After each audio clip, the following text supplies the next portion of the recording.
Have you ever found yourself making excuses for someone's terrible behavior, convincing yourself that it's just who they are, that they can't help it, that maybe you're the one being too sensitive? I spent 28 years of my life doing exactly that, and I didn't even realize I was doing it until the day everything came crashing down around me. That day, I made a decision that would change everything about how I saw myself, how I interacted with the people around me, and how I defined love, loyalty, and self-respect. This is the story of how I finally stopped accepting the phrase, "it's just how they are," and instead made them accept responsibility for their actions. It's a story about breaking generational patterns, finding my voice, and discovering that demanding accountability isn't cruel. It's necessary. It's about the moment I realized that loving someone doesn't mean sacrificing yourself on the altar of their comfort, and that sometimes the most loving thing you can do is refuse to enable someone's destructive behavior. This journey wasn't easy, and there were moments when I questioned everything, when the loneliness felt suffocating, when I wondered if maybe I was the problem after all. But looking back now, I can see with absolute clarity that the decision I made that day was the single most important choice of my entire life. It saved me, it freed me, and it taught me that I deserved so much more than I had been accepting. So let me take you back to where it all began, to the childhood moments that planted the seeds of this toxic pattern, and walk you through every painful, beautiful step of how I finally learned to stand up for myself and demand that the people in my life take responsibility for how they treated me. I grew up in a household where peace was valued above everything else, even above truth, even above justice, even above the emotional well-being of those who were being hurt. My mother was the eternal peacekeeper, the one who would smooth over every conflict with a gentle smile and a soft voice, reminding us that family was everything, that we had to forgive, that we had to understand. She would say things like, "That's just how your father is," when he would explode in rage over something minor, his voice shaking the walls of our small house, his anger so disproportionate to whatever had triggered it that even as a child I knew something was wrong. But I learned not to question it. I learned that questioning it made me the problem. I learned that if I just stayed quiet, if I just accepted that this was how things were, then eventually the storm would pass and we could all pretend everything was fine. My father never apologized. Not once in my entire childhood do I remember him saying he was sorry for the way he had spoken to us, for the fear he had instilled, for the anxiety that lived in my chest every single day wondering when the next explosion would come. And my mother never demanded an apology from him. Instead, she would come to my room after one of his outbursts, sit on the edge of my bed, and stroke my hair while explaining that he had a hard day at work, that he was stressed, that he didn't mean it, that deep down he loved us very much. "It's just how he is," she would say. "He had a difficult childhood. He doesn't know how to express his emotions properly. We have to be patient with him. We have to be understanding." And I, wanting so desperately to believe her, wanting so desperately to make sense of the chaos, absorbed these lessons like a sponge. I learned that some people just get a pass. I learned that some people's feelings matter more than others. I learned that keeping the peace meant swallowing your own pain. I learned that love meant accepting treatment that made you feel small and scared and worthless. This pattern followed me into my teenage years, shaping how I formed friendships and how I allowed people to treat me. I had a best friend named Sarah who was brilliant and funny and magnetic, but who also had a cruel streak that she would unleash without warning. She would make cutting comments about my appearance, my clothes, my interests, always with a laugh that suggested I shouldn't take it seriously, that I was being too sensitive if it bothered me. When I would try to tell her that something she said hurt me, she would roll her eyes and say I was being dramatic, that she was just joking, that I needed to lighten up. And I believed her. I told myself that this was just part of friendship, that everyone had their flaws, that I should be grateful that someone as cool and popular as Sarah even wanted to be my friend. Other people in our friend group would notice how she treated me, and sometimes they would pull me aside to ask if I was okay, to suggest maybe I should spend less time with her, but I would defend her every time. "That's just how Sarah is," I would say, echoing my mother's words about my father. "She doesn't mean anything by it. She's going through stuff at home. Once you get to know her, she's actually really sweet." I made excuse after excuse after excuse, and in the process, I taught myself that my feelings didn't matter, that protecting someone else's image was more important than protecting my own heart. The relationship finally ended when Sarah did something so publicly humiliating that even I couldn't make excuses anymore. But even then, even as I was cutting ties with her, part of me felt guilty, like I was the one who had failed, like I should have been more understanding, more patient, more forgiving. By the time I entered my first serious romantic relationship in college, The pattern was so deeply ingrained in me that I didn't even recognize it as a pattern. I thought it was just who I was. Understanding, patient, willing to see the best in people. I met Jake during my sophomore year, and he was everything I thought I wanted. He was charming and attentive and said all the right things at the beginning. But gradually, almost imperceptibly, things started to change. He would make plans with me and then cancel at the last minute without much explanation. He would go days without responding to my messages and then act like I was being clingy when I expressed that it hurt me. He would criticize things about me, the way I laughed, the way I dressed, the friends I had, always framing it as constructive feedback, as trying to help me improve. And I accepted it all. I told myself he was just stressed with school, that he wasn't good at communication, that he had been hurt in past relationships and needed time to trust, that he was just being honest about things that bothered him, and I should appreciate that rather than getting defensive. My roommate Emily would watch me make excuses for him, and she would shake her head, her eyes full of concern that I interpreted as judgment. One night, after Jake had stood me up for the third time in 2 weeks, Emily sat me down and said something I'll never forget. "You keep saying it's just how he is, like that makes it okay. But you never stop to ask yourself if how he is actually acceptable." Her words struck something deep inside me, some part of me that had been trying to speak up for years but had been consistently silenced. But even then, even with that seed of doubt planted, I stayed with Jake for another 1.5 years, continuing to accept behavior that made me feel worthless, continuing to make excuses, continuing to prioritize his comfort over my own dignity. The pattern extended beyond romantic relationships too. At my first job after college, I had a manager named Richard, who was brilliant at his work but terrible with people. He would take credit for ideas that came from his team. He would send emails in the middle of the night expecting immediate responses. He would criticize people harshly in front of others but never offer praise. The entire team was miserable, but we all made excuses for him. He's under a lot of pressure from the executives. He's worried about the quarterly results. He doesn't realize how he comes across. It's just his management style. One by one, people started leaving the company, citing the toxic work environment. But I stayed, convincing myself that I was being loyal, that I was showing my dedication by not abandoning ship when things got tough. I watched talented colleagues burn out, watched their confidence erode, watched them start to question their own abilities, and I did nothing but offer them the same hollow comfort my mother had offered me. Just try to understand where he's coming from. Try not to take it personally. It's just how he is. I was 25 years old and I had become my mother, perpetuating the same cycle of excuse-making that had damaged me so profoundly. But I didn't see it yet. I thought I was being mature, professional, understanding. I thought I was being a good employee, a team player. What I was actually being was complicit in the mistreatment of myself and others. Everything changed 3 years ago, on a Tuesday afternoon that started like any other day but ended with my entire worldview shattered. I was 31 years old, living with my partner of 4 years, Marcus, in an apartment we'd moved into 6 months earlier. Marcus was different from Jake, or at least I had convinced myself he was. He was more stable, more committed, more present. But he had his own issues that I had learned to work around.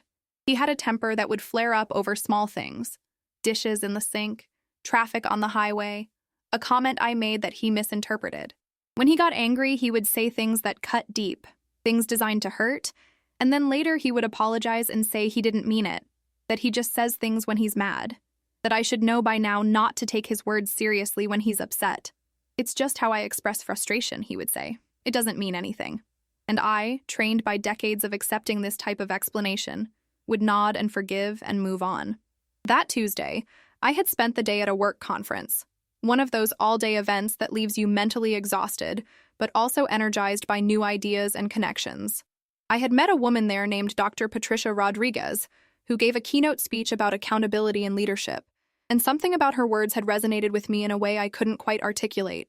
She talked about how we teach people how to treat us, how acceptance of poor behavior is actually a form of encouragement for that behavior to continue, how real love and real respect require boundaries and consequences. I found myself taking notes furiously, underlining phrases, feeling like she was speaking directly to me.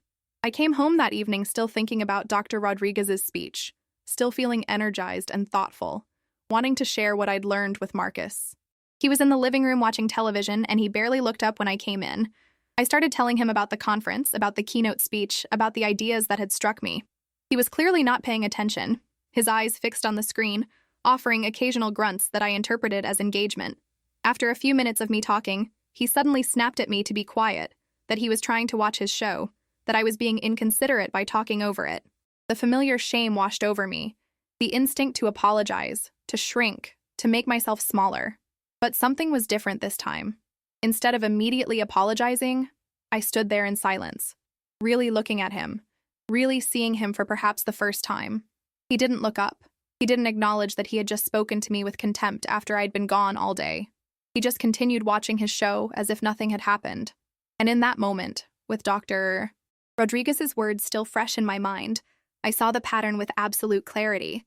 I saw my father in him. I saw Richard, my former boss, in him. I saw Sarah, my childhood friend, in him. But more than that, I saw myself. I saw the version of me that had been shaped by years and years of accepting unacceptable behavior, of making excuses, of prioritizing other people's comfort over my own well-being. And I felt something I had never felt before in a situation like this. I felt angry.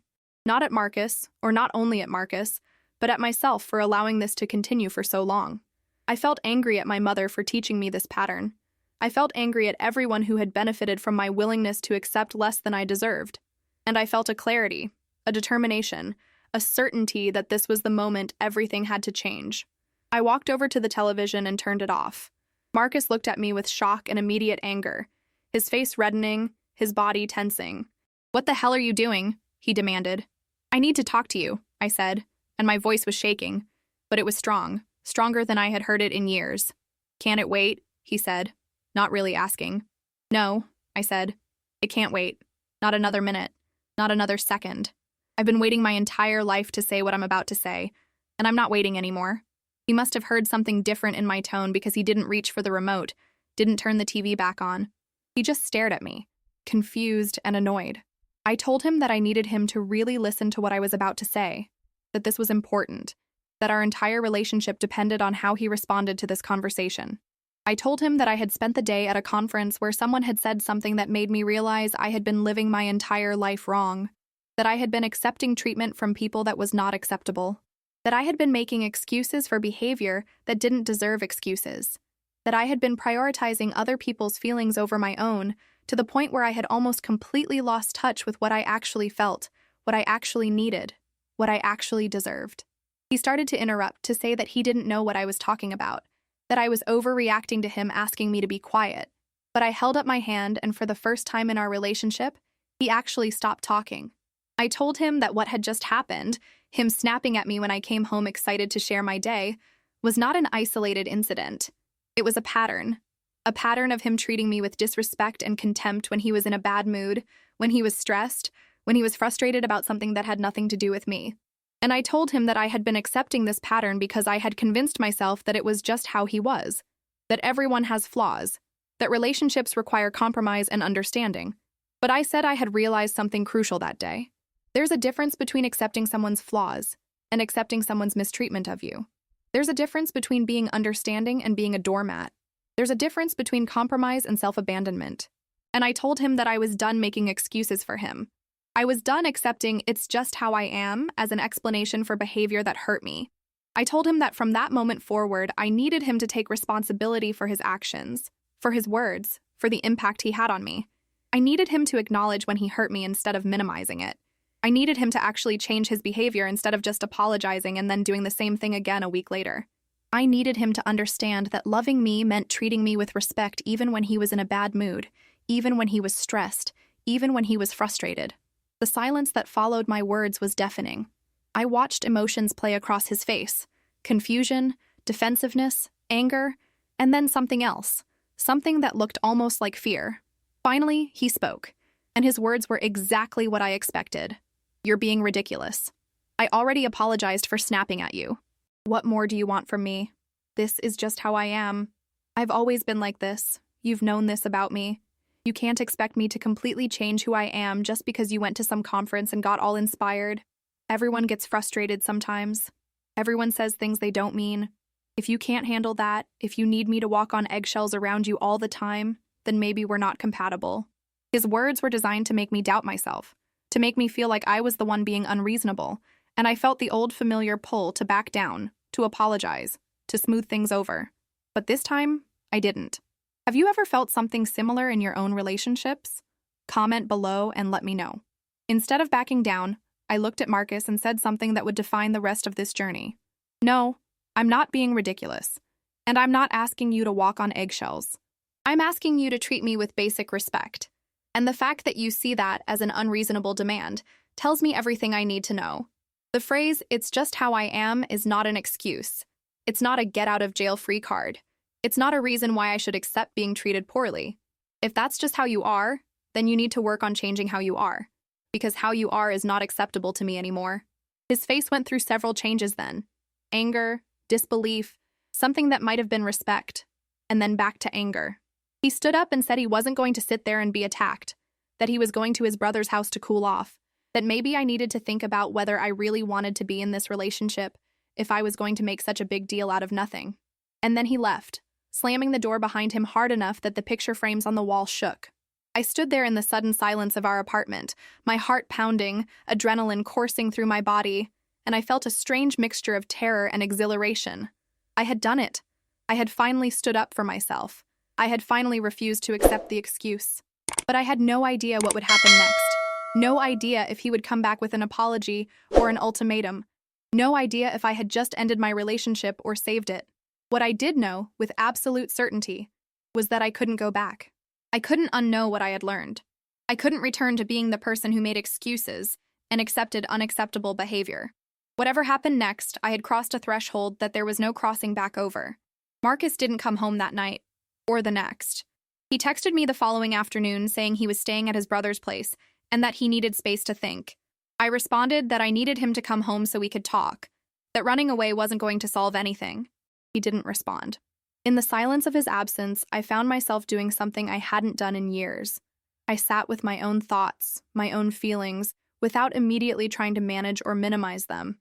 I let myself feel the full weight of what had happened, not just in that one conversation, but over the course of my entire life. I started writing everything down. Every instance I could remember of making excuses for someone's poor behavior, every time I had prioritized someone else's comfort over my own well-being, every relationship where I had accepted being treated as less than I deserved.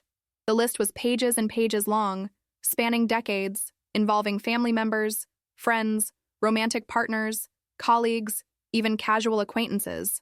I saw the pattern so clearly now, saw how it had been woven into the very fabric of who I was. But more than that, I started to see the cost of this pattern.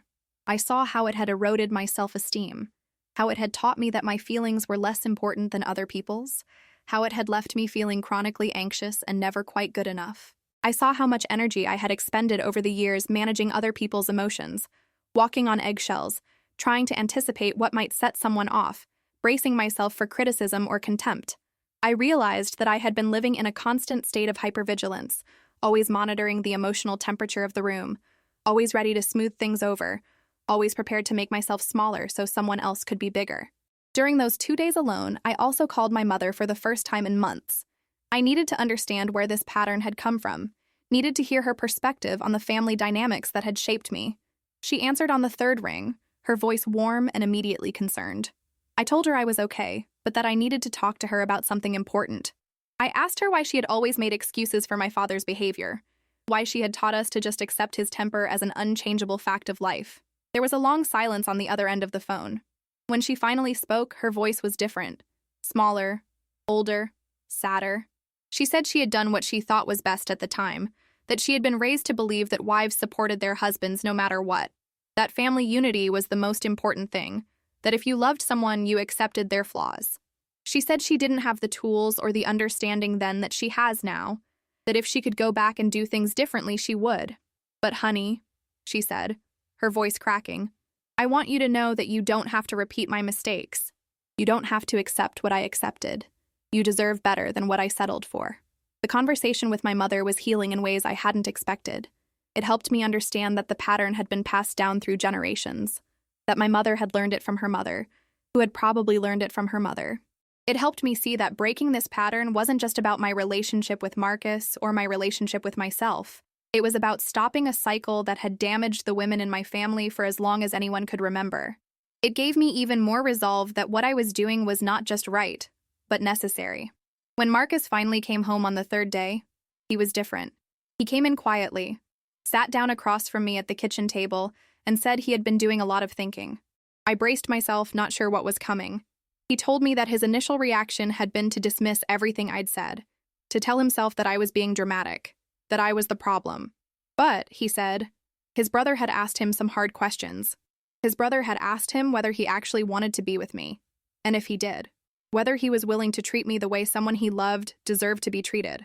His brother had pointed out that Marcus had been using the excuse, "It's just how I am," for years, and that maybe it was time to look at whether how he was actually who he wanted to be. Marcus looked at me then, really looked at me, and I saw something in his eyes I hadn't seen before. Vulnerability, uncertainty, genuine remorse. He said he was sorry, not just for snapping at me that night, but for all the times he had minimized my feelings, dismissed my concerns, treated me like I was being too sensitive when I told him something he did hurt me. He said he realized that he had been using his temper, his stress, his frustrations as excuses for treating me poorly, and that wasn't fair to me.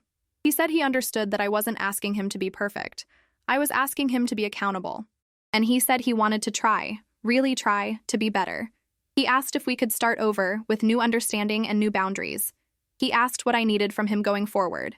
I told Marcus that I needed him to understand that this wasn't a one-time conversation, that this was a fundamental shift in how our relationship would work.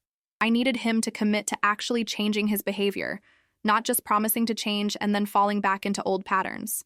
I needed him to recognize when he was starting to get frustrated or angry and to communicate that to me in a respectful way instead of lashing out.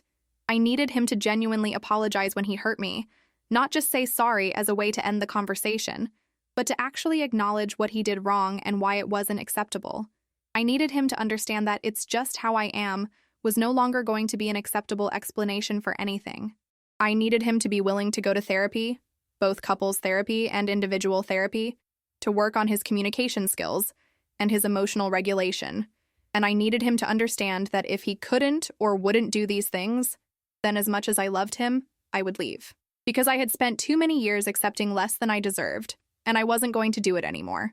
The cost of staying in a relationship where I wasn't treated with respect was higher than the cost of being alone. He listened to everything I said, and then he nodded slowly. He said he understood, that my requests were fair, that he wanted to be the partner I deserved. He said he would start looking for a therapist that week. And then he did something that surprised me. He thanked me. He said that what I had done, standing up for myself and refusing to accept his excuses, had forced him to look at himself in a way he never had before, and that even though it was uncomfortable and scary, it was necessary. He said he had been using "it's just how I am" as a shield for years, not just with me but with everyone in his life, and that shield had been preventing him from growing, from becoming a better person. This conversation didn't fix everything instantly, but it was a beginning, a real beginning. The weeks and months that followed were not easy. Marcus did start therapy, both individual and couples sessions with me. There were times when he would slip back into old patterns, when he would get frustrated and say something cutting, when he would try to minimize my feelings or defend his behavior. But now, instead of accepting it, I would call it out. I would say, "That's the behavior we talked about. That's not acceptable." And the first few times I did this, I could see the defensiveness rise in him, could see him wanting to argue, wanting to justify himself. But then I would see him take a breath, see him consciously choose a different response. He would stop and acknowledge what he'd done, apologize genuinely, and try to express what he was feeling in a healthier way. It was hard work for both of us. Sometimes I wondered if it was worth it, if it wouldn't be easier to just go back to the old way of being. But then I would remember how I had felt for all those years, small and anxious and never quite enough, and I knew I could never go back to that. The change I was demanding from Marcus, I was also demanding from myself. I had to learn to recognize and name my feelings instead of suppressing them. I had to learn to speak up in the moment instead of staying silent and then resenting him later. I had to learn to hold my boundaries firmly even when it was uncomfortable, even when part of me wanted to soften and give in. I had to learn that being kind didn't mean being a doormat, that setting boundaries wasn't cruel, that demanding respect wasn't selfish. But the changes in my relationship with Marcus were just the beginning. Once I had learned to stand up for myself with him, I started seeing all the other areas of my life where I had been accepting unacceptable behavior. I started applying the same principles everywhere. At work, there was a colleague who would regularly take credit for my ideas in meetings. I had always let it slide, telling myself it wasn't worth making a fuss about, that what mattered was that the work got done. But after my awakening the next time it happened, I spoke up.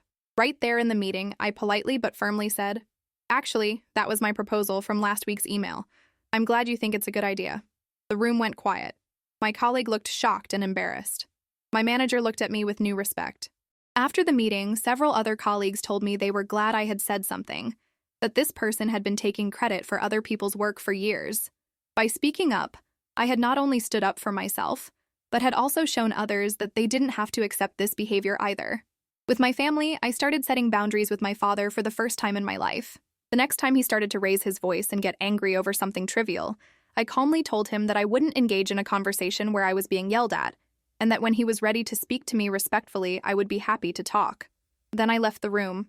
My mother looked shocked. My father looked stunned.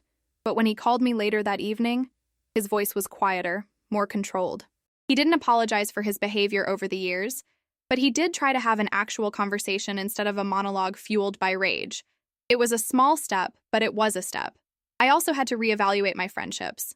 There were people in my life who I realized had been taking advantage of my tendency to always be understanding, always be accommodating, always be there for them while never reciprocating. There was one friend in particular, Jennifer, who would call me whenever she had a crisis and need hours of emotional support, but who would be too busy or distracted to listen when I was going through something difficult. After my awakening, I started paying attention to the reciprocity in our relationship, or lack thereof. The next time she called in crisis mode, I listened and offered support. But then I said something I had never said before. "I'm going through some things too right now, and I could really use a friend to talk to." She gave me maybe 5 minutes of distracted attention before steering the conversation back to herself. And I realized then that this wasn't a friendship. Not really. It was a one-way street where I provided emotional labor and received nothing in return. So I started to pull back. I was still kind when I saw her, but I stopped being available at all hours, stopped dropping everything when she called, stopped pretending that our relationship was balanced when it clearly wasn't. She noticed the change and confronted me about it, accused me of being a bad friend. And instead of apologizing and trying to fix it like the old me would have done, I calmly explained that I had realized our friendship had become one-sided, and that I needed relationships in my life where I felt valued and supported, not just used. She was angry and defensive, and ultimately the friendship ended. It hurt, but it was also liberating. I was making space in my life for people who actually valued me, not just what I could do for them. The ripple effects of this change extended into every corner of my life.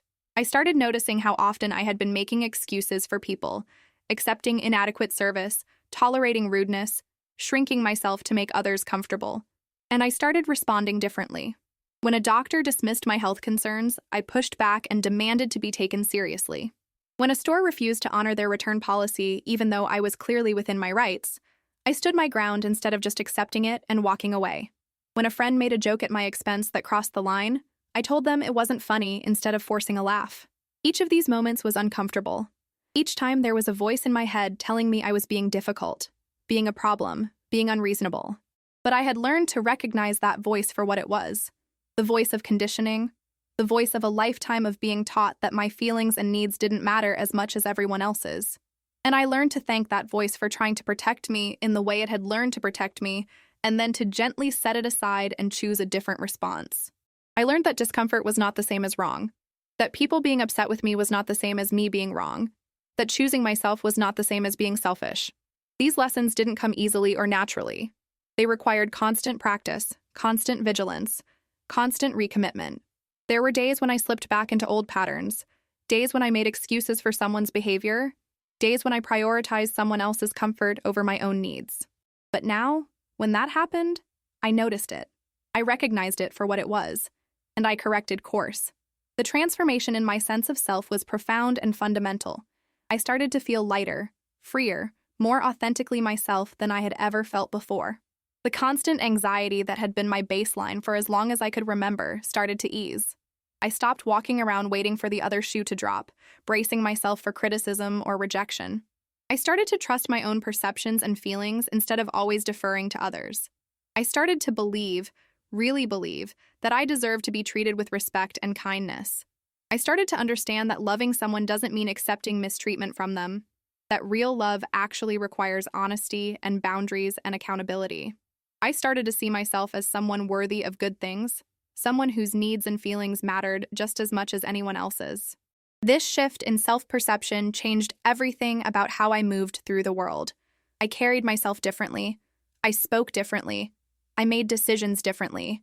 I was no longer willing to betray myself in order to keep the peace.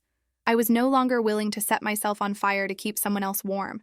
I was no longer willing to accept "it's just how they are" as an explanation for why I should tolerate being hurt. And the most amazing thing was that most people responded positively to these changes. Yes, there were some people who didn't like the new boundaries, who preferred the version of me that made excuses and accepted whatever treatment they dished out. Those people mostly fell away from my life, and I let them go without guilt or regret. But the people who actually cared about me, who actually valued me, they stepped up. They respected my boundaries. They took responsibility for their behavior. They showed me through their actions that they were capable of treating me well. They had just never been required to before. Marcus and I are still together, 4 years after that pivotal Tuesday evening.